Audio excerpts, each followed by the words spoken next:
Hello, good evening, everyone. It's wonderful having all of you here on a Friday evening with All India Management Association's session on strategies for effective dispute avoidance, resolution, and management. It's so good to see you all, and we welcome Advocate Abhishek Gupta, sir. Thank you, sir, for joining. I'm Aditya Trivedi, a corporate lawyer, and I deal mostly with regulatory laws, competition laws, and compliance. Let me start with a brief introduction of our speaker for today, and I'll be moderating this session. And it's very appropriate to speak on dispute avoidance, management, resolution with management professionals, HR professionals, with entrepreneurs, with CEOs, and with experienced professionals. And I also thank AIMA that they have arranged a corporate lawyer and a practicing Supreme Court advocate on the same panel. So we have both the angles, the corporate side of it, as well as the litigation side of it, that every company, every corporation, or maybe an individual needs. By an individual here, obviously, we mean directors and entrepreneurs or CEOs. Mr. Advocate Abhishek Gupta is Counsel Supreme Court of India. He deals majorly in arbitrations, complex contractual litigations, competition, consumer, insurance, insolvency, bankruptcy court, service matters, labor law matters, and appeared in a host of cases before Supreme Court of India. Due to paucity of time, I might not be able to enlist all of them, but he also appears before Delhi High Court, National Consumer Disputes Redressal Commission, NCLT, and other forum.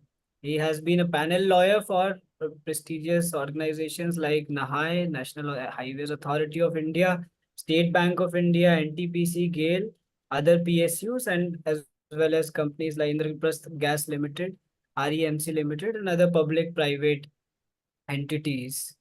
I understand, sir, you have a very big career profile, and I may be too young to maybe speak of all about that, but we are very honored to have you today to discuss strategies for effective dispute avoidance, resolution, and management. So if you agree, then let us start this conversation. And at the end, we may have some interaction with the audience as well, because we have experienced professionals. I can see many of them, and we can maybe get some queries, some curiosities, and some questions from them. Let's Thank start. you, Aditya. Thank you so much for your very kind and generous introduction. It's a huge privilege and an honor to be here amongst all of you. And I'll just say that I'm a fellow YLCN who's here to share my views and my inputs. So don't treat me as an advocate or a counsel. I'm just somebody who's here and who's been honored by the number of people who are attending this seminar and the number of people who have taken out time from their busy schedules. So it's a great privilege for me and looking forward to this enriching session on dispute avoidance, management, and resolution. Right, sir. Thank you so much. Let's start. There are three things, three terms here: avoidance, resolution, and management of disputes. What are the ways through which these three distinct stages of dispute settlement can be executed? Or what is the role of a dispute resolution clause in avoidance, management, and resolution of disputes? See, Aditya, these all these elements which you've spoken about, like dispute avoidance, dispute management, and dispute resolution, all these are intertwined and interconnected. All of these management techniques, avoidance techniques, they have to work in tandem with each other. One cannot work in isolation to the other. We have to incorporate a mix of all these techniques to ensure that the disputes are effectively resolved and put to an end. Now, coming to dispute avoidance necessarily entails a clear, open, and transparent communication between all the stakeholders. It would require a regular engagement with your vendors, with your employees, or with your buyers so that there are no conflicts which are brewing and so that you can preempt and you can put an end to the conflicts before they actually arise. It also requires a well defined contract with a well defined set of obligations, rights which the parties are aware of. Because the parties must know what are they required to do under the contract and what are the rights which are flowing from the contract. So all these things, communication, regular engagement, risk mitigation, risk assessment, one needs to be very objective in the dealings. At times we get very emotional, too emotional about the matters. And that is why the lawyers come into the picture, because they are dispassionate and then they think about a matter independently. So it's better that you engage independent advisors and counsels who can assist you in these matters. Now, resolution necessarily it includes negotiation between the parties, mediation, conciliation, and arbitration. Now, mediation and arbitration has picked up greatly in India. People are resorting to mediation and arbitration to resolve their disputes, and the government is actively supporting all this dispute resolution ecosystem. Management would necessarily involve managing all these strategies which you have employed, ensuring that the procedures are followed effectively, whatever procedures have been drafted in the contract. So all these are really it's a combination of all these elements. Now coming to a dispute resolution clause, I think a dispute resolution clause plays a very pivotal role in dispute resolution. It's a cornerstone of effective and efficient dispute resolution, and I in my lectures I usually call it as tadka. Tadka, and if you draw a parallel with food, it's the last thing that you put in a contract, and it's the first thing that you see when a dispute erupts. So Right. it's something which is often ignored by the parties, and is the last thing that they insert in a contract, a dispute resolution clause. But it is actually the first thing that you see when a dispute happens. So one needs to be very cognizant, and one needs to spend a lot of time in preparing and reviewing a dispute resolution clause. And nowadays, more and more entrepreneurs and organizations, they're hiring specialists to prepare this dispute resolution clause. So it's treated as a standalone agreement, which is separate from the main contract. And it deals with more than mechanism of disputes, how the disputes are to be resolved, how is the procedure of arbitration or mediation to be invoked, what kind of disputes are to be referred to arbitration or mediation, who will decide these disputes, where will these disputes be decided, what will be the fees of the adjudicator. So all these elements are taken care of. And even in a dispute resolution clause, I feel there has to be a mix of all these techniques of dispute avoidance, management, and resolution. So one has to incorporate all these elements in preparing an effective dispute resolution clause, starting with dispute avoidance, where the parties will try to negotiate the matter to amicably settle the dispute, and or followed by conciliation and mediation. And then, of course, if all these things fail, then parties can explore arbitration. So I'll give you an example. In one of my matters, a contractor had had invoked arbitration and claimed some money from the opposite party, who I was representing, without first invoking the conciliation mechanism. So there was an inbuilt conciliation mechanism in the dispute resolution clause, which said that first you try to conciliate the dispute, and if that conciliation fails, then you go to arbitration. So the contractor directly went for arbitration. We challenged this invocation, and our objection was allowed. And then the party sat on a table and they tried to conciliate the matter. So that matter eventually got conciliated without a need for an arbitration. So that is the importance and that is the significance of a conciliation mechanism and of a dispute resolution clause. Right. Thank you so much for explaining to us, to everyone, about the initials of avoidance, resolution, management, about the three very important pillars of ADR. For those who are not aware of ADR, alternative dispute resolution, conciliation, mediation, arbitration, and we all have heard of arbitration. We all have heard of mediation and their respective usages, use cases, exceptions, exemptions, etc. Now, moving forward, we would like to know what are some of proactive measures that organizations, corporations, companies, entities can implement to prevent contractual and commercial disputes. Because we are lawyers, we understand that companies, they may engage lawyers and everything, but nobody wants a court case. I'm a corporate lawyer and I run towards that aim, that no court case. We don't want disputes. We want dispute resolution mechanism rather than maybe just going to court and waiting for years or things like that. Even in arbitration nowadays, we see that it takes a lot of time. How can we create a compliance culture? How can we be proactive rather than being reactive? What are some proactive measures that these organizations can implement to prevent these disputes from arising in the first place? Aditya, in a lighter vein, it's so unfair that you're asking a lawyer this question, that how do you I'm prevent also a disputes? lawyer, and I am agreeing that we do need some mechanisms. No, no, I understand where all these concerns are stemming from. I understand that, and I honestly, I believe, and I advise all my clients and my friends and my relatives that the court should indeed be the last resort. If you can settle the matter out of court, if you can negotiate with the parties and come to an amicable settlement, that is the best recourse available. In fact, we as lawyers, we dread going to the court so much that we never litigate our own matters. We Yeah, always settle our matters outside the court. So I really I understand and I empathize with people who have to go to the court. But coming to the prevention strategies, Aditya, I think these contractual disputes are inevitable. Even with the best of contracts, with the best of intentions, these disputes can occur in any relationship, be it with the employees, employment agreements, be it business transactions, be it a case of supply or a supply of goods and services or a works contract. So it can occur in any contractual relationship. And they typically occur due to a myriad of reasons, like there could be misrepresentation by a party, there could be unforeseen events like COVID. We saw how COVID took a toll on so many contractual obligations, and so people had to chicken out at the last moment. Then it could be due to a breach of contract by a party, due to termination of contract. So there are variety of reasons, but majority of the disputes which I have seen, contractual disputes, they arise due to variance or divergence in interpretation of a contract, because the right, parties lack understanding what are their obligations under the contract and what does the contract entail.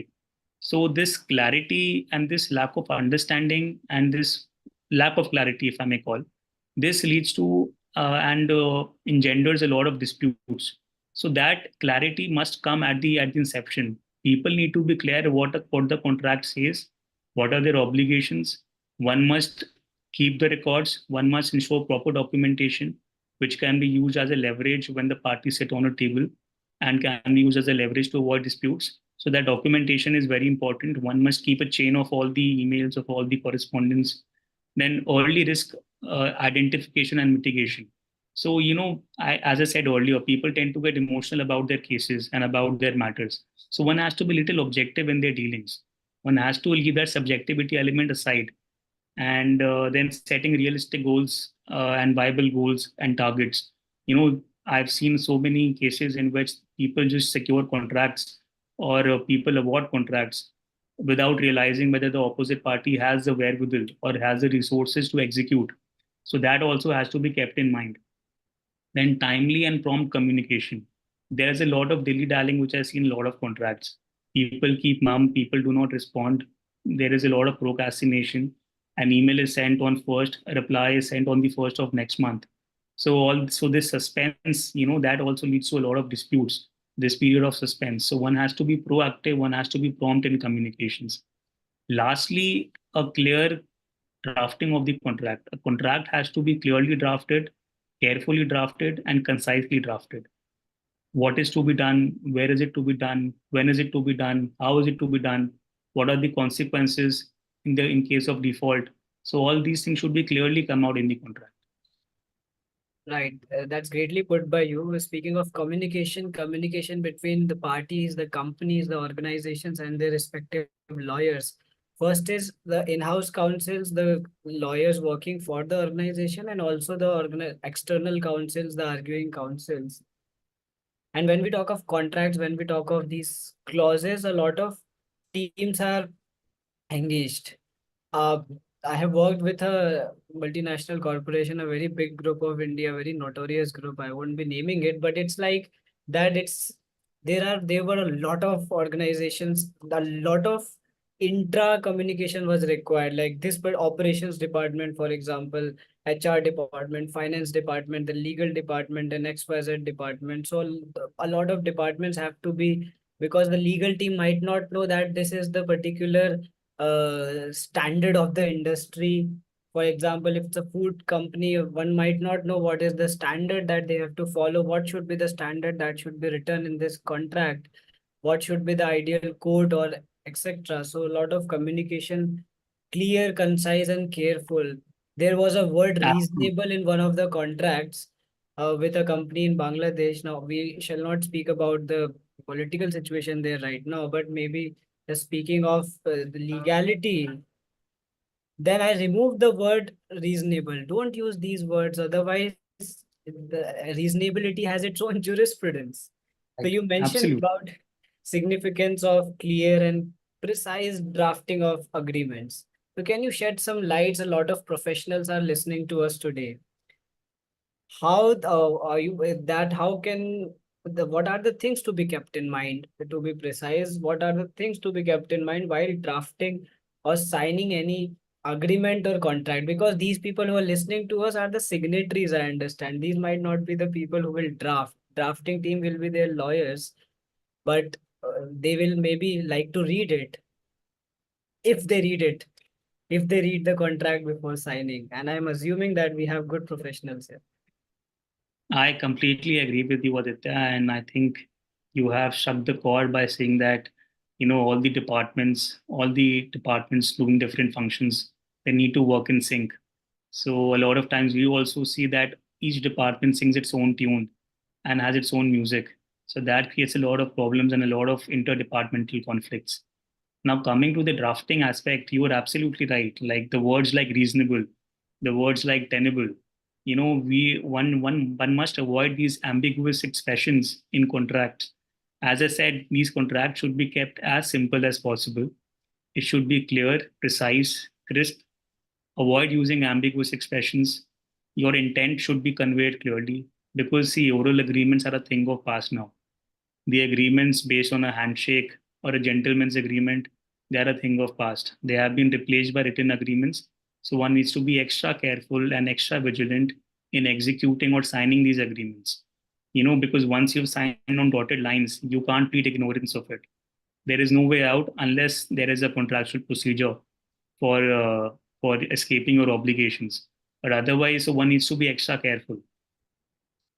So one must clearly define the rights and obligations of the parties. Those should be defined and delimited.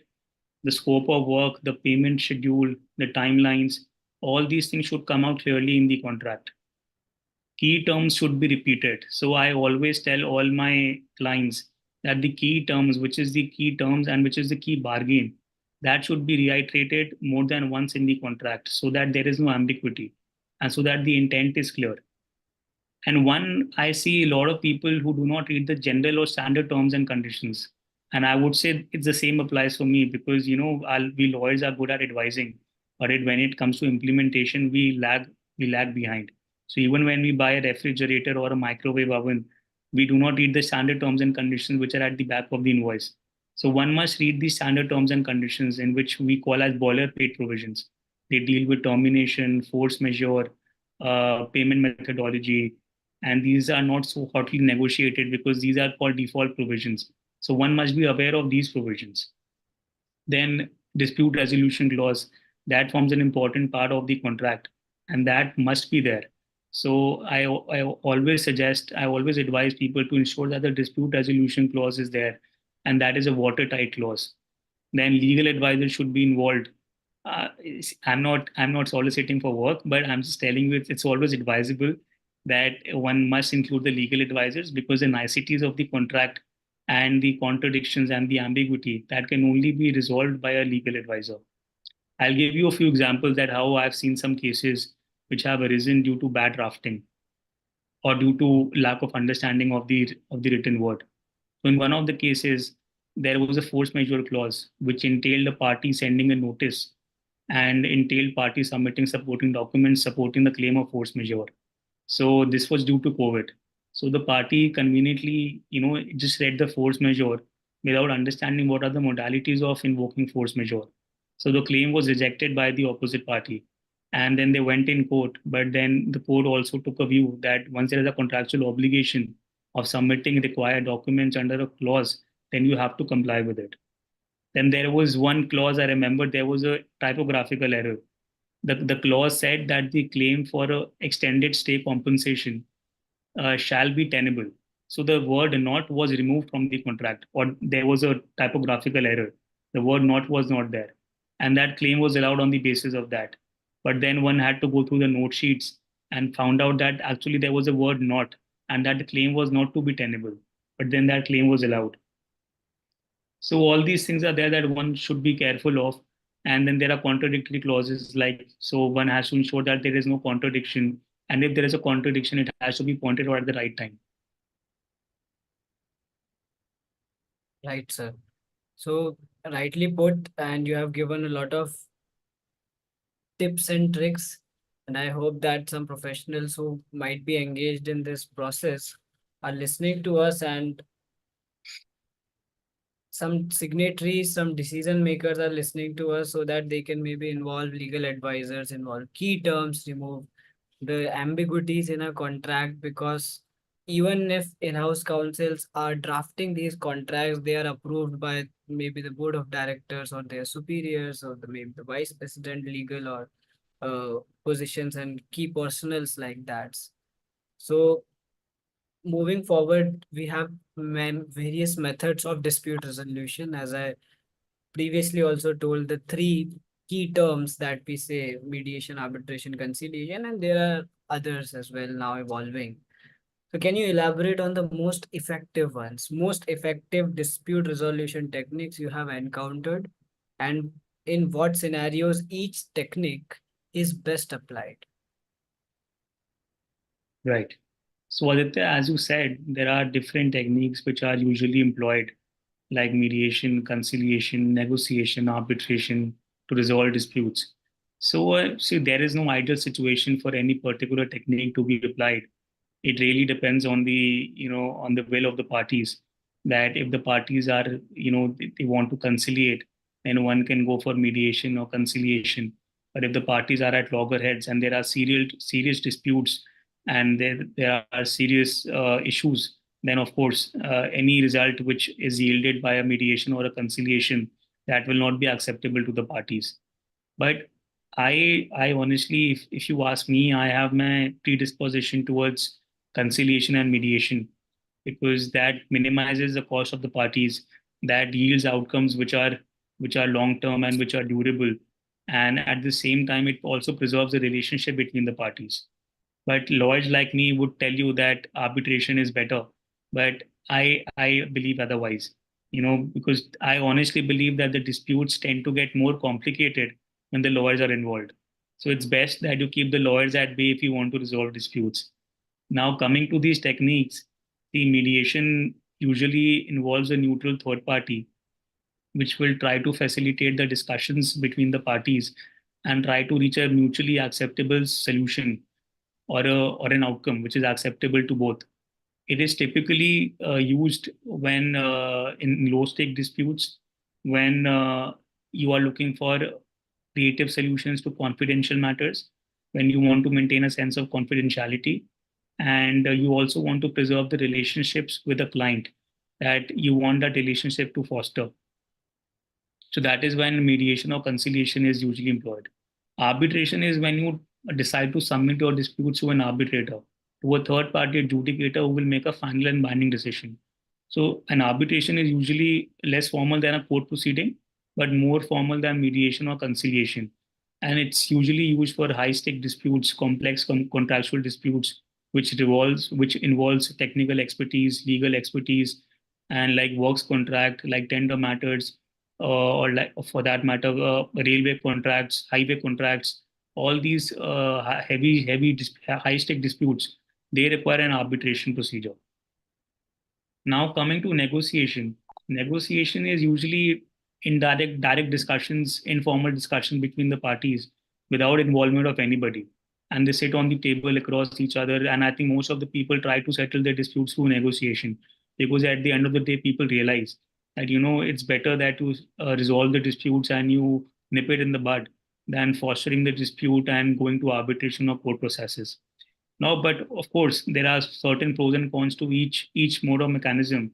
Negotiation will be only good for low stake disputes. Now, of course, if you want 100 crores from a party, you can't negotiate on the table. You have to go to an arbitration, and you need an impartial adjudicator to decide the dispute. So it all depends on the quantum of dispute, on the willingness of the parties, the level of control that a party wants, the nature of the dispute. Like family matters can be resolved through negotiation, mediation. Then complex contractual disputes, as I pointed out, they can only be resolved through arbitration. Right. So thank you so much, because this is a common confusion in ADR enthusiasts as well as businessmen and other people, that which technique to use. We have a lot of techniques. We have these options. My English teacher in school used to say that, Aditya, there are no synonyms. We have synonyms, but there are no synonyms. Every word has its own meaning. Every word has its own significance. So every technique has their own significance, even in law, even in alternative dispute resolution mechanism. And now, as you spoke of 100 crores, and we have in India, India is a very big country with big groups and a lot of high stake matters, as we understand and as we see. You see the front page of every newspaper, a business newspaper, I'm speaking, not citizen newspaper. You will see at least one legal dispute or some or other things relating to law happening in and around.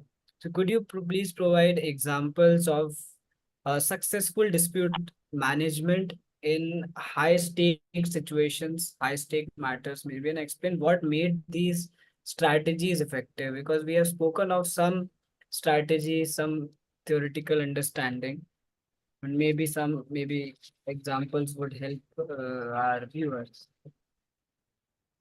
I wouldn't want anybody to get involved or entangled in a high stake dispute.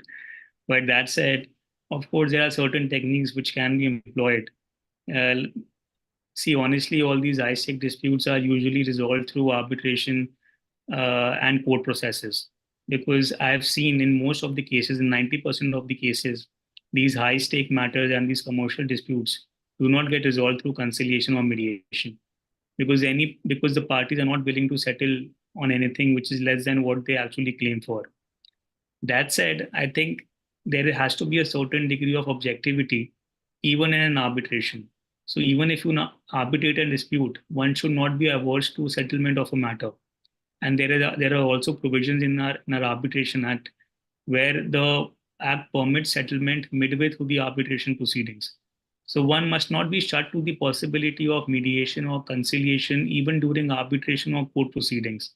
In fact, a lot of times the arbitrators and the courts, they encourage the parties to settle the matter out of the court, because even they realize that this is an endless process and this process will not yield anybody anything good. So it's better that the parties settle the matter out of the court and they reach something which is an amicable solution which is acceptable to both. So I remember a couple of my matters in which claims were filed and substantial claims were filed against us or by us. But then midway through the arbitration proceedings, say after cross-examination of witnesses, after the evidence stage, I see some of the viewers might not be aware of all these Yes, terminology. These legal are jargon. legal insect legal parlances, like when you file your claim and when you give witnesses to prove your claim.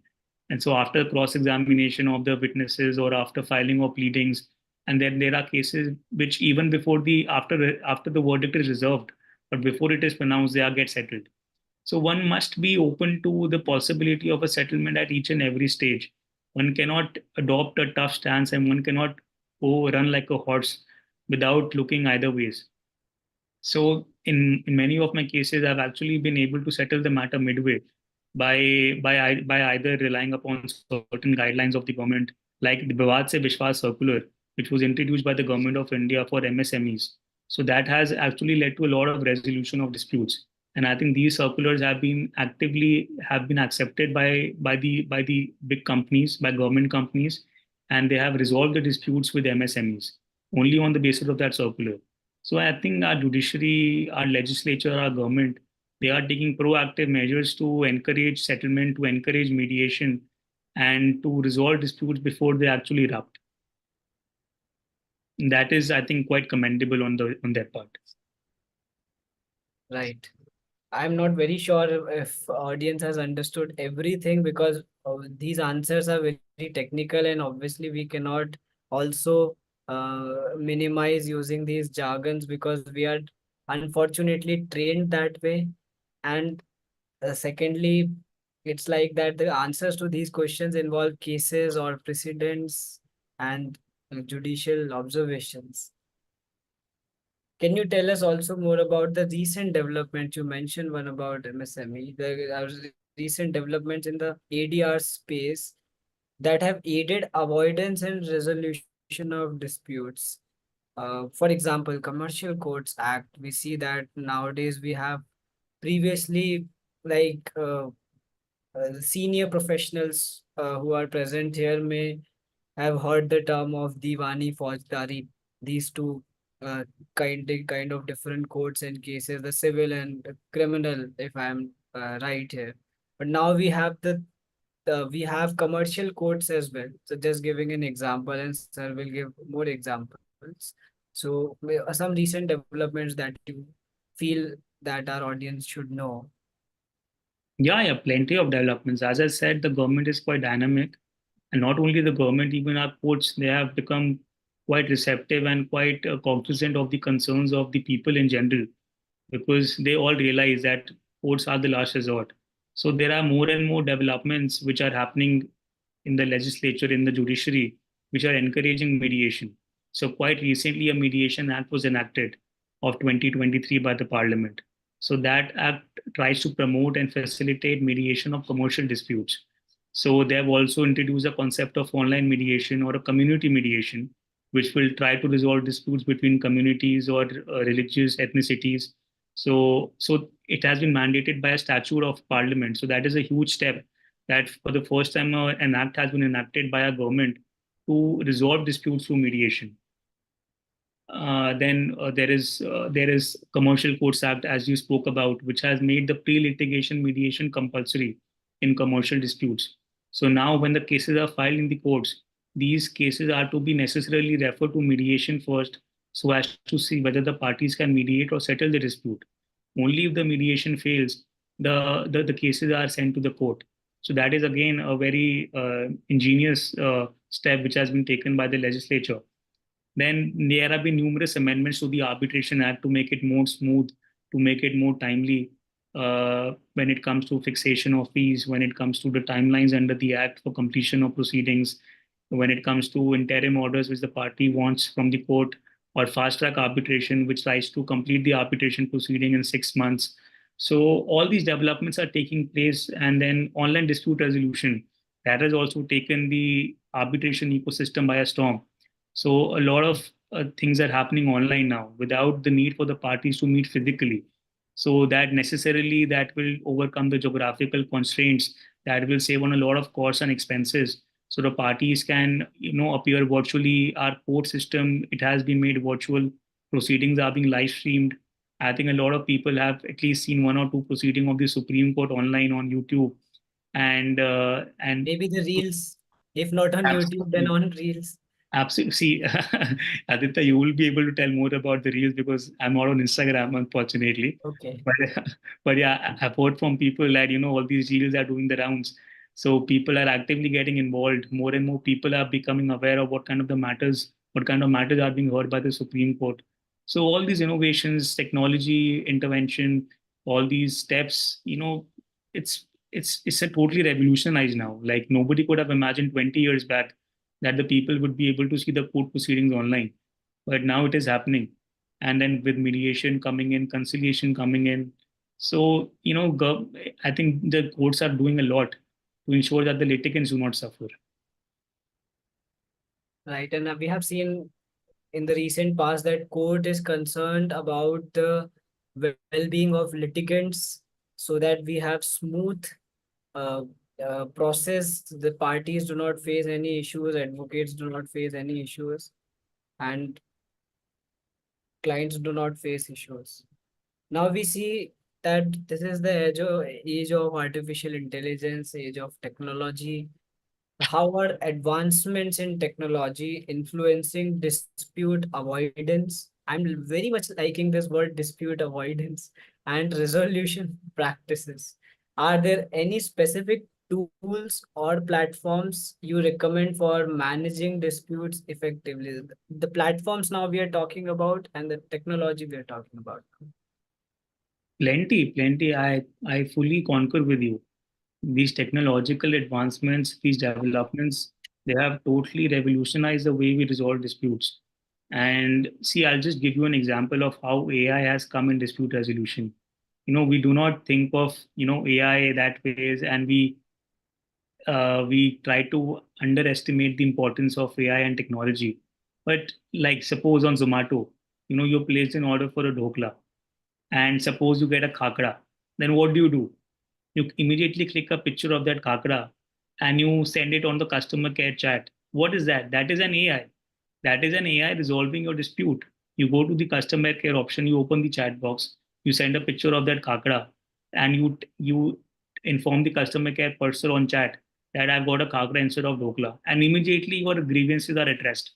So this is a very, very a mundane example of dispute resolution and AI, that how resolution and AI have combined to resolve the grievances and to resolve the concerns of people. Similarly on Swiggy, similarly on so many websites, you have this customer care chat box which is there. That is AI. And similarly, even in our arbitrations, we have started virtual hearings. We use Zoom platform. We use Google Meet. This seminar we are doing through Zoom. Otherwise, other 10 years ago, we would have been required to book a venue or to book a hall. Of course, there are certain pros to it that we would have been able to You have two physically. AIMA offices. Right, right. So now we are, joined from our respective places and our respective internet connections, and we have been able to do this seminar. So definitely, technology has taken over, and for good reasons. Now we have softwares to analyze the data, to review the data. Now you have I'm sure you must be aware of that software, Chat GPT. So Yes. Chat GPT is there. So there's, of course, there are so many developments which are taking place. But then, of course, I honestly feel that some human interface should also be there. I am not a huge proponent of technology. Of course, technology has an important role to play, but I still believe that human interface is important.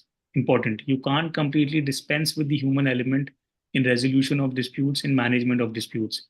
Ultimately, that you know, of course, I emphasize on objectivity, but without objectivity, there has to be some subjectivity also. There has to be some sense of sympathy, empathy, and some emotional connect also to a dispute. So all these things are also important. Right. Thank you so much. And I completely agree with you that along with technology, along with AI, along with GPT model platforms, at this stage, we need human assistance. I'm a frequent flyer, recently used DigiYatra a lot of times, but there are problems that we face at airports a lot of times with technology, with the DigiYatra and other platforms. So there is always a support staff. There's always support team. We have technologies, we have a lot of things, for example in human resources space, HR space, that a lot of portals now recruiting and a lot of AI support provided to employees and other things. But obviously we have HR professionals, we have uh, the support of humans. Someone was jokingly saying that AI replace lawyers. I say no, never. I don't think that AI will be able to replace uh, professionals like lawyers or HR to some space, some level, or maybe bankers, or it like some functions can be maybe delegated. You may draft a contract, but then it has to be reviewed by a lawyer. Otherwise, it will not avoid dispute but create dispute in itself. And AI enabled contracts or drafts or projects are good for nothing, I would say. So coming to our last planned question, and then maybe we may interact with the audience. They have a lot of questions, I am told. So we were speaking about HR in between. So what role does HR play in the mediation process? I understand that we have a lot of official committees, uh, like internal complaints committee, or a lot of such things that we have in law, and HR is involved actively in maybe harassment cases, in some rights cases, in cases, service matters, a lot of legal matters. HR is also actively involved. Now let's talk about the mediation process for resolving workspace disputes, and how can HR ensure that company policies and procedures effectively minimize disputes. I fully agree with you, Aditya, that the role played by the HR, it cannot be overstated. They play a very important role, one of the pillars of a smooth functioning of a company.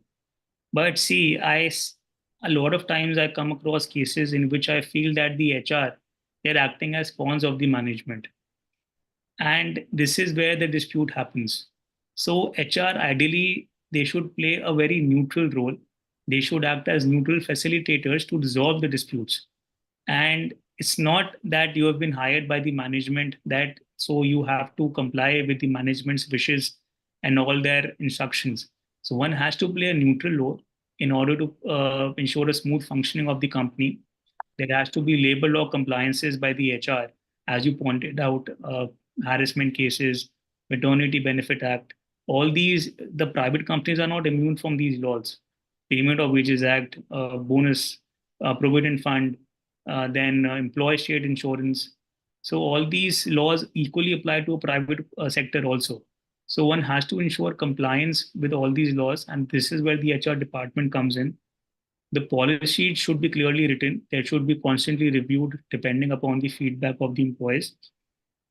They should be updated. They should be made publicly accessible, and they should be published, because a lot of time I'm seeing that the disputes are happening because the employees are not aware of the policies of the company, of the HR policies of the company, of the leave policies of the company, of the non-compete agreement.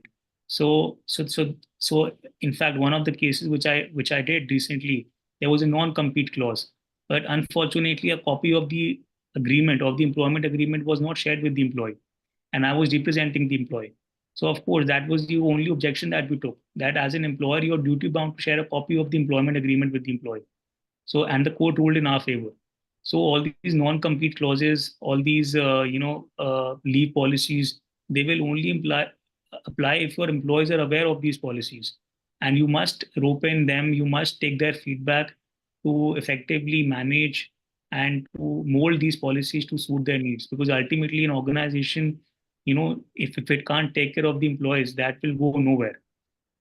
Yes. Thank you so much for this insightful conversation.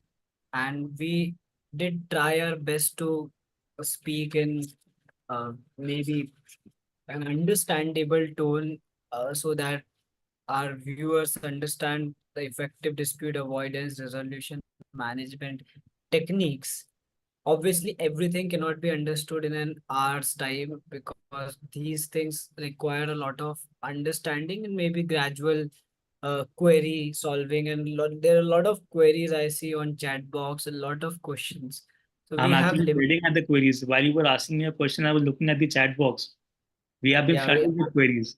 So yes, I think people have intelligent queries, if I may say, as we say in the lawyer circles, that our clients are now becoming intelligent and intelligent. They know sometimes more about the law than us, because we have Google, we have Chat GPT, and there are some clients who are very interested also in reading parts of law, and that is commendable. So we might not be able to address every question, every query, but we both are open to discussions, and people may reach out later for that. Let me just pick some questions, and we may discuss. And I also understand that since these are spontaneous questions, so we might not be prepared to answer them as they may expect, but let's try our best. what we can do So, at the time also, if there are certain questions which are left over, we can yeah, request AIMA or Rhythm to prepare a list of these questions which can be circulated to us. So then we'll attempt to answer these questions subsequently. Because if somebody has asked a question, it does not look good that we do not answer or address that question. So probably they can exactly. prepare a list of questions and send it to us later. Yes, yes. That's a good approach, and let's try to maybe address some of them in the next 10 minutes. We don't have a lot of time. But Dr. Charu is asking that, is there any site where we can read agreement laws with authenticity with AI mode engineering prompts? What do you think? I don't think that we have any website. to read? Agreement. What Agreement was the question? laws. Agreement laws. The agreement Like law, me, you can read contracts. the Indian Contract Act. So Indian Contract Act you can access online. So Indian Contract Act, you simply type Indian Contract Act 1872, and it will Google will give you a genuine, a bona fide version of the Indian Contract Act. But it's always better to buy a hard copy of the Contract Act from a renowned publisher. Like we have Universal, we have Professional. They all publish bare acts. So it's better that you buy an updated version of Indian Contract Act because it might have some amendments also. So then you will understand what are the essentials of a contract. How does a contract come into the place? How can a contract be avoided? And what vitiates a contract? What makes it void? What makes it voidable? How are damages to be imposed? So all these things, I think Indian Contract Act can clarify. Yeah, and if you want, you can. There are always good briefings available, short notes available on internet. And with respect to AI platform, I don't think that we have any platform directly which deals with it, but there are GPT model legal platforms also which you can maybe use. I don't have any recommendations as of now. We don't have any. Secondly, could you please give some takeaways to throw light on new developments like AI machine learning laws handbook being built and how to avoid a tiff between conglomerates on that? Prima facie, I think that we are too early to speak on that, but maybe if you want to throw any light on new development with AI and machine learning laws in India, we don't have any law on AI. Not as yet. We only have the IT Act, but that does not take care of the AI. Yes, and one question from Mr. Udham Singh. Is there a limit for contractual liability in case of non-completion, poor quality or accidents, etc. during contracts like max 10% LD in case of delay? See, it all depends how you've drafted the contract and what are your contractual provisions which talk about delay, liquidated damages. So that's why I emphasize on the importance of contract drafting. So all these provisions, it really depends on what you have agreed with the with your opposite party, with your client. So all these provisions have to be carefully drafted. What is the definition of delay? What kind of delay is excusable? What is not excusable? What, because usually the limit of liquidated damages is 10% or 5% in a contract, and they are levied on per week basis. But then it has to be determined whether you are the defaulter or the opposite party is a defaulter. It all depends, boils down to the contract. Right. Mr. Ashish Adhikari is asking two questions.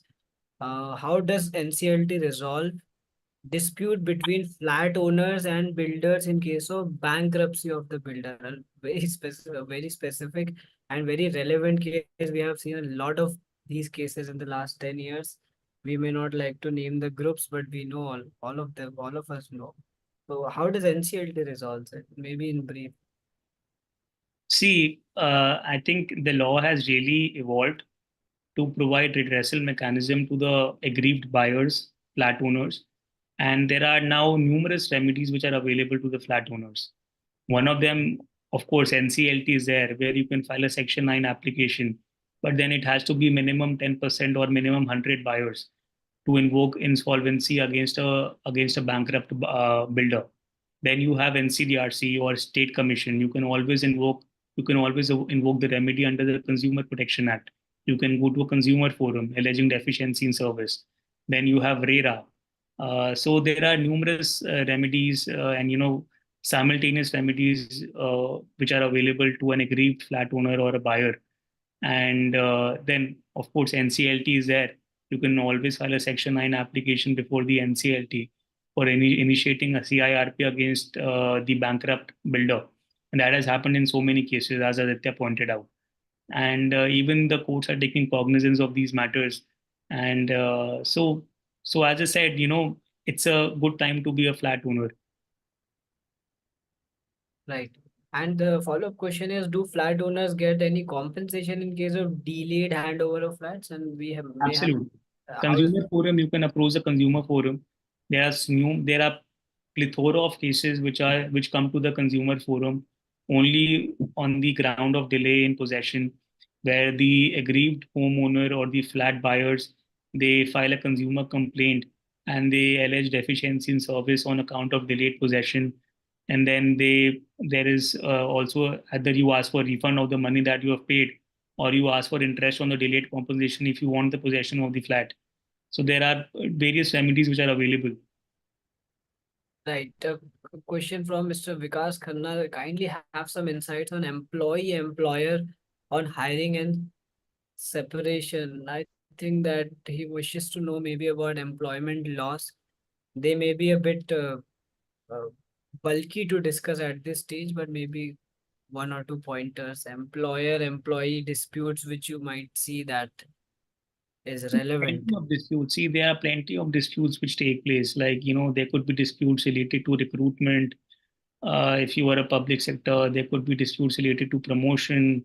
There could be dispute related to, transfer when the employees are transferred from one place to the other. Those transfer orders are challenged in court. Then there could be disputes regarding non-release of dues, non-release of salary. Then there are non-compete clauses where an employee wishes to leave the firm or leave the company. They usually get a legal notice from the employer, and nowadays, FIRs are also being filed against employees that you have stolen the secrets of the company and you have gone to a competing firm. And so you're bound by a non-compete clause. So all these things happen, and these disputes take place. But then they're also resolved in due course of time. But then, see, of course, you know there are the Supreme Court has categorically said on a number of occasions that you can't take away the fundamental right to work.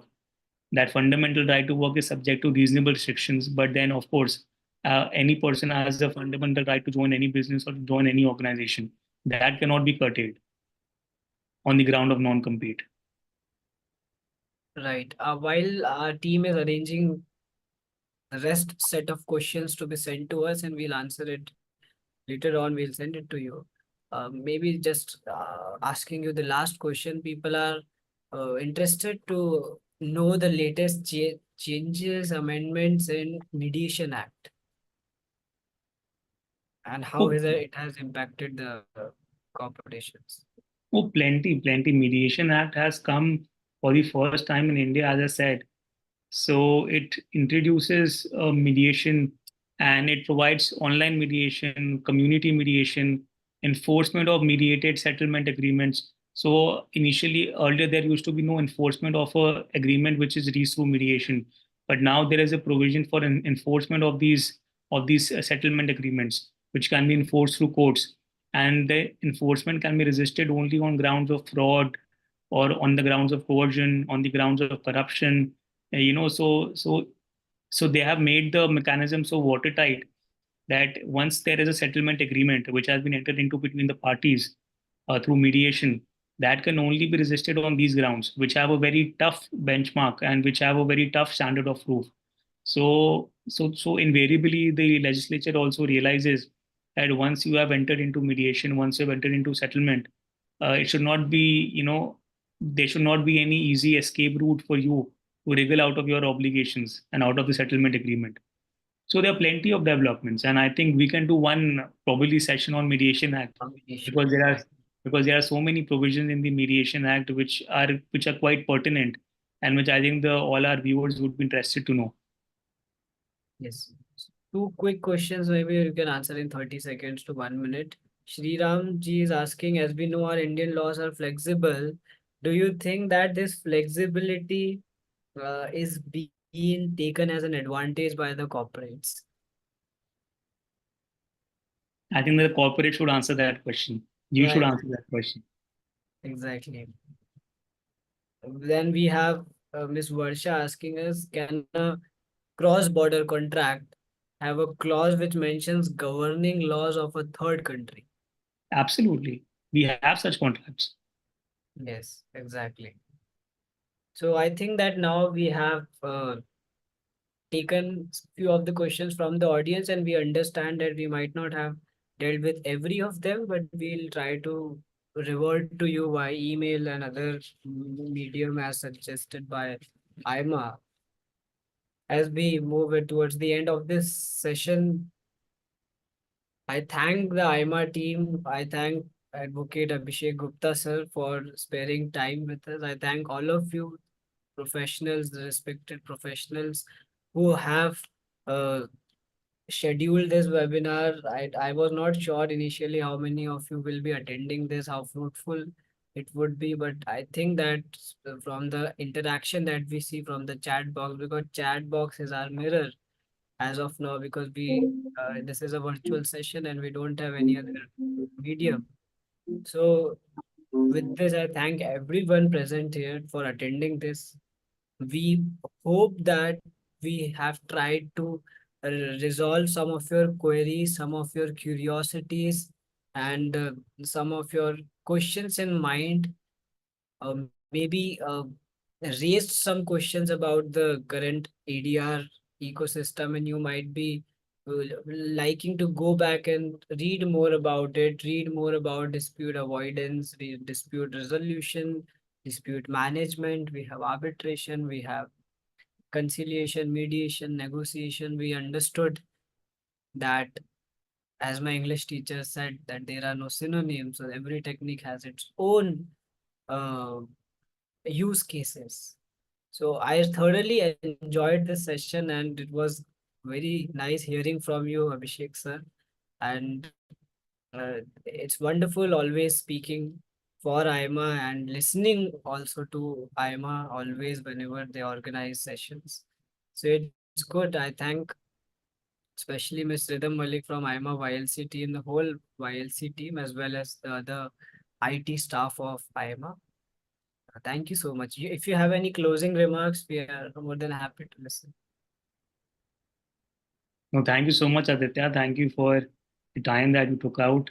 And it was wonderful to meet you, e-meet you, wonderful to e-meet fellow YLCians. And I hope we can organize a physical meeting or a physical conference, or we can organize some event where all of us get to meet and interact with each other. I understand we might not have been able to do justice in this 1 hour, but then the Yeah. idea was to only communicate to our viewers that there is an active ecosystem in place to resolve disputes, to avoid disputes, and to manage disputes, and to only provide that assurance to them. Of course, there are niceties and technicalities which can be only addressed in a longer session, but the idea was to only reassure them and to placate their concerns that there are safeguards intact and safeguards in place. Right. And I hope that now people understand that we don't always have to go to civil courts to address everything. We have other mechanisms, we have settlement mechanisms, we have these ADR techniques. And I think that good lawyers will be able to steer the legal strategies of corporations. And with this, I wish everyone a very good evening, a very rainy evening I could see from my window. So enjoy the Friday evening and this weekend. And have a good day. Thank you so much, everyone. Thank you, Advocate Abhishek Gupta sir. Thoroughly enjoyed this session and discussed a lot of relevant aspects of ADR.